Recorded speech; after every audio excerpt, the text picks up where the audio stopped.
Hyderabad Somajiguda press club లో ఎల్ఐసిలో 1996 vacancy notification ప్రకారం చేరిన ఉద్యోగుల ఆత్మీయ సమావేశం జరిగింది. ఈ సమావేశంలో national insurance workers organisation secretary Suryakumar మాట్లాడుతూ పెన్షన్ అన్నది ఉద్యోగుల హక్కు అన్నారు. 1996 నోటిఫికేషన్ ఆధారంగా జాయిన్ అయిన ఉద్యోగులకు పాత పెన్షన్ విధానాన్ని కొనసాగించాలని డిమాండ్ చేశారు. దీనికోసం తమ union national organisation of insurance workers నిరంతరం శ్రమిస్తోందని తెలిపారు.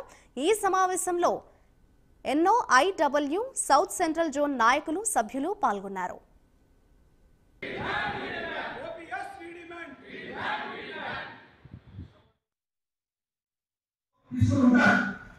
వాటి వివరాలు చదువుతాం, తెలుసుకుంటాం. వాటిలోని మంచి విషయాలు మనం తెలుసుకొని మనం ఓట్ పెన్షన్ స్కీమ్ గురించే మనం ప్రయత్నం చేద్దాం. ముందు మా కార్యక్రమంలో మీరు పాల్పంచుకోవడం అంటే మాతో కలిసి ప్రయాణం చేస్తే మీకు మాకు సంతోషం అవుతుంది, ఇంకా బలం గౌరవుతుంది.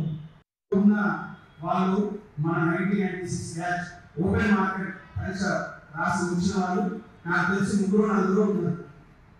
వాళ్ళు తక్కువ ఉన్నా వాళ్ళు 4-3 ఉన్నా కానీ ఈ సమస్య దీనికి మీరు ఖచ్చితంగా అర్హులు అన్న అవసరాన్ని గుర్తించి ఇంత పెద్ద స్థాయిలో ఎంపీలను కలవడం కానీ మినిస్టర్లను కలవడం కానీ చేస్తున్న